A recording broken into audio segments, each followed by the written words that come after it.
Welcome student in my YouTube channel chemistry by doctor Amit Sharma में।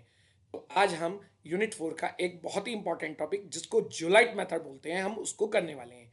तो ये एक एक्सटर्नल ट्रीटमेंट है जिससे हम वाटर को प्योरीफाई करते हैं। तो स्टार्ट करते हैं आज ज्यूलाइट मेथड।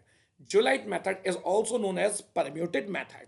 तो zeolite method is one of the most important method for the purification of water. तो जब भी आप कोई भी मेथड यूज करेंगे वाटर को ट्रीटमेंट करने के लिए, तो ये सेंटेंस तो आप हमेशा यूज करोगे, it is one of the most important method for the purification of water. It can remove temporary as well as permanent hardness of water. It is also called permutit method. तो वास्तव में question ये आता है कि sir ये ज्यूलाइट जो word है कहां से लिया गया है।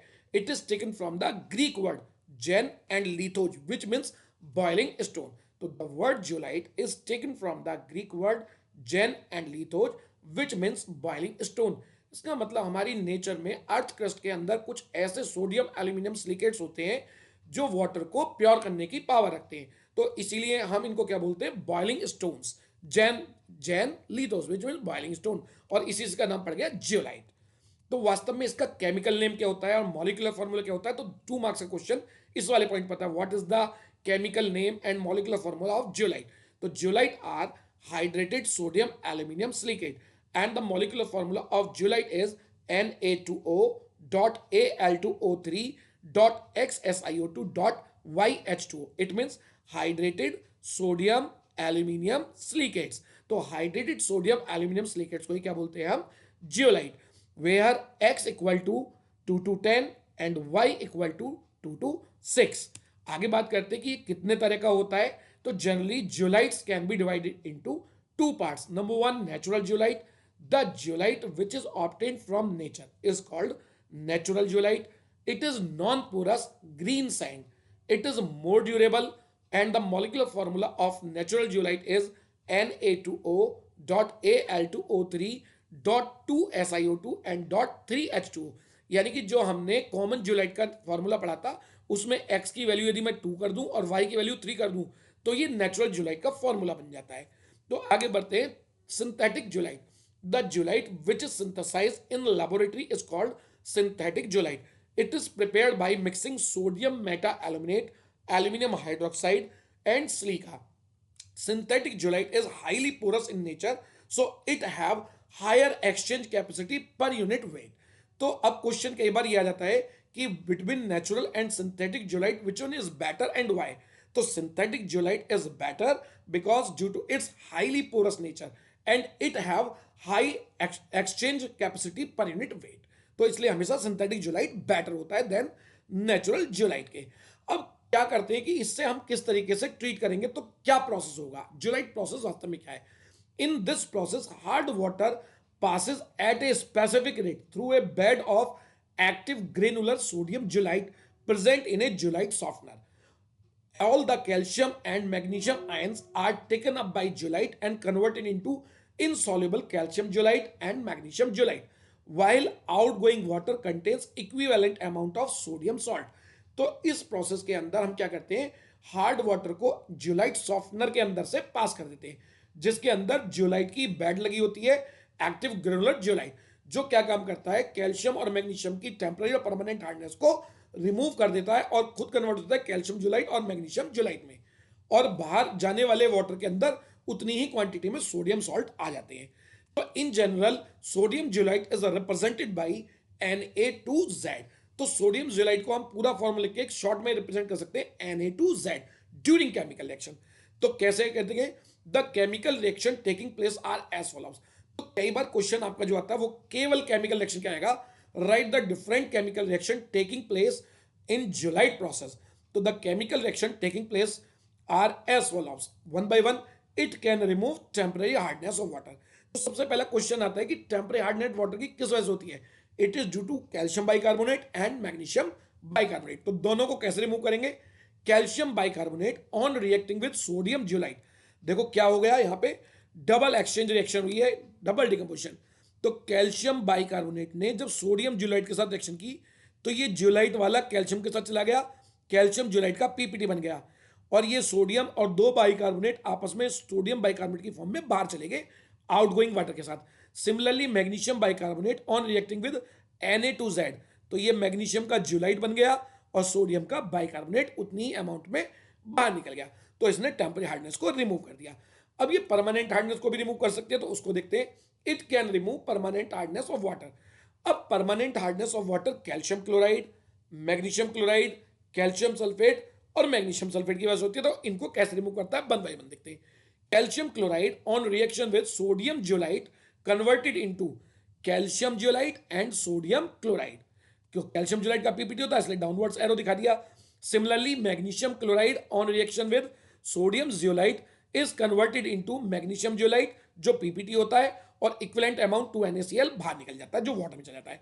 Similarly calcium sulphate on reacting with sodium zeolite is converted into calcium zeolite जो पीपीटी होता है, और सोडियम सल्फेट बन जाता है जो वाटर के साथ बाहर चला जाता है।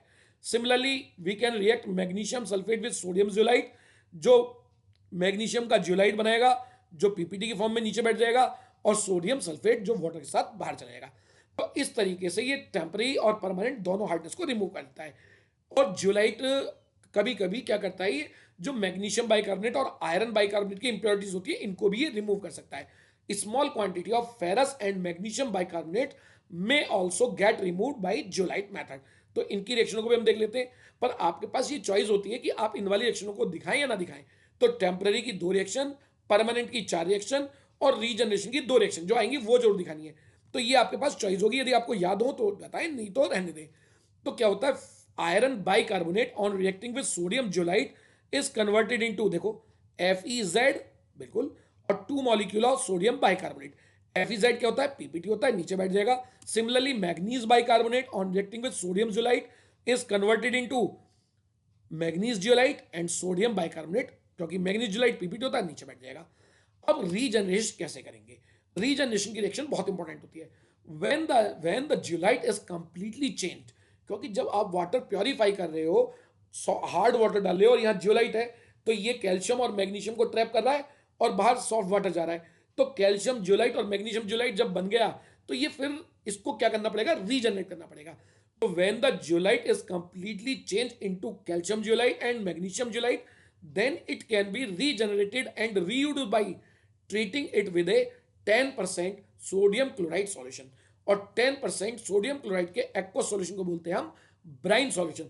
तो यहां तो हम 10% लेते हैं, पर जब न्यूमेरिकल आपको कराएंगे तो इसकी परसेंटेज या स्ट्रेंथ अलग अलग दी जाती है और उसको हम कैलकुलेशन में यूज करते हैं। तो जैसे अभी आपने देखा कि हमारे पास कैल्शियम का क्या बन गया था, ज्यूलाइट बन गया था, मैग्नीशियम का ज्यूलाइट, और अब हम इसको किससे ट्रीट करा रहे हैं, NaCl से। तो क्योंकि कैल्शियम क्लोराइड का फॉर्मूला CaCl2 होता है, तो सोडियम क्लोराइड के 2 मॉलिक्यूल लेंगे। तो अल्टीमेटली ये 2 सोडियम के एटम और एक जिंक, दैट इज जियोलाइट, तो sodium zeolite, not zinc, zeolite. तो it form sodium zeolite and calcium chloride. तो क्योंकि ये तो बहुत ज्यादा हार्ड है, तो इसको हम ड्रेन आउट कर देते हैं। तो वॉशिंग बोलते हैं इसको, वॉशिंग को हम ड्रेन आउट कर देते हैं। सिमिलरली जो मैग्नीशियम जियोलाइट बन गया है, क्योंकि कैल्शियम और जियोलाइट और मैग्नीशियम जियोलाइट बन गए, तो मैग्नीशियम ज्यूलाइट भी ब्राइन सॉल्यूशन से ट्रीट करके क्या कन्वर्ट हो जाएगा, वापस से सोडियम ज्यूलाइट बन जाएगा और मैग्नीशियम क्लोराइड बाहर निकलेगा। इन दोनों वॉशिंग्स को हम क्या करेंगे, the washing containing calcium chloride and magnesium chloride are led to drain and the regenerated zeolite bed is again use for water softening. तो ये भी इसकी एक इंपॉर्टेंट फीचर है कि इसको हम बार बार रीजनरेट कर सकते हैं और रीयूज कर सकते हैं। तो अब इसको एक डायग्राम की फॉर्म में हम आपके सामने लाता हूं। तो ये एक कॉम्पैक्ट होता है, बिल्कुल सिंपल सा आपके सामने ऑपरेटर है, जिसको बोलते हैं हम ज्यूलाइट सॉफ्टनर। इस ज्यूलाइट सॉफ्टनर में सबसे पहले क्या होता है, नीचे से सॉफ्टन्ड वाटर निकलता है और ऊपर से हम हार्ड वाटर को इनलेट करते हैं। इसके अंदर अलग अलग लेयर लगी हुई है। यहाँ पे फाइन ग्रेवल लगा होता है, यानी कि बारीक बारीक बजरी के टुकड़े। यहाँ पर सोडियम ज्यूलाइट का एक बेड बना हुआ है और ऊपर से हम हार्ड वाटर पास करें। तो जब हार्ड वाटर इस सोडियम ज्यूलाइट बेड से पास होगा, ग्रेनुलेटेड सोडियम ज्यूलाइट से, तो ये सारा का सारा सोडियम ज्यूलाइट किसमें कन्वर्ट हो जाएगा, कैल्शियम ज्यूलाइट और मैग्नीशियम ज्यूलाइट में, और वाटर छन के कहाँ जाएगा, बाहर। तो ये सॉल्ट वाटर आएगा। पर इसकी एक ड्रॉबैक रहती है कि जो सॉल्ट वाटर है उसके अंदर सोडियम आयंस ज्यादा आते हैं। तो इसलिए तो पढ़ेंगे इसके आगे कि क्या क्या इसकी एडवांटेज है, क्या क्या डिसएडवांटेज है और क्या क्या लिमिटेशन है। तो एडवांटेजेस ऑफ ज्यूलाइट प्रोसेस, सबसे पहली, it removes the temporary and permanent hardness of the water almost completely. The equipment used, जो इक्विपमेंट हम यूज करें, is compact, occupying less space and easy to operate. आसानी से ऑपरेट करते हैं, इसमें किसी इलेक्ट्रिसिटी की जरूरत नहीं है, कोई ऑपरेटर की जरूरत नहीं है, डायरेक्ट इनलेट पाइप पे हम अटैच कर सकते हैं।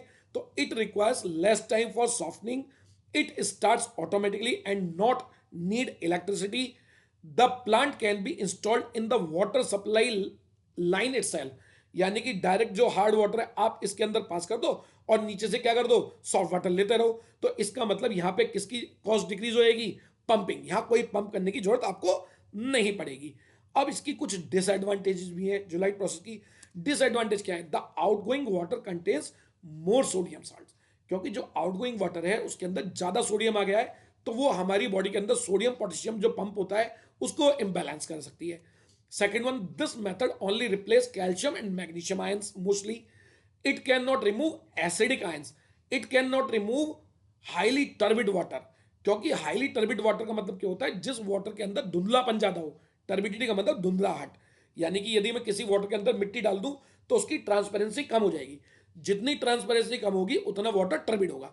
तो high turbid water can not be soften by zeolite method. तो these are the disadvantage of zeolite process. अब इसकी कुछ लिमिटेशन में क्या है, the water must be free from turbidity and suspended matter, hot water can not be used as the zeolite tend to dissolve in it, hot water can not be purified by this method, क्योंकि zeolite जो होता है वो hot water में dissolve हो जाता है। Highly coloured ions can not be remove by zeolite process, ना तो इससे हमारे एसिडिक आयंस रिमूव होते हैं, ना कलर्ड आयंस रिमूव होते हैं, ना आयनिक इंप्योरिटीज रिमूव होती है, तो ये भी इसकी एक ड्रॉबैक है। साथ में water containing excess of acidity और alkalinity should not be used as mineral acid may destroy the zeolite bed.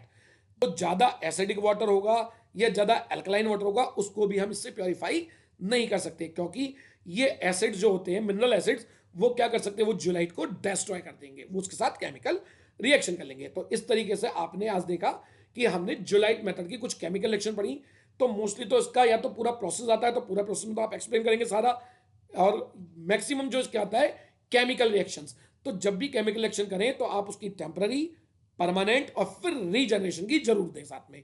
तो इसी के साथ यदि आपको ये वीडियो अच्छी लगी हो तो मेरे चैनल को सब्सक्राइब करें, ज़्यादा से ज़्यादा वीडियो को लाइक करें, शेयर करें, कमेंट करें और प्रेस बेल आइकन को प्रेस करना ना भूलें, ताकि आने वाली वीडियो के नोटिफिकेशन आपको मिलते रहें। Thank you.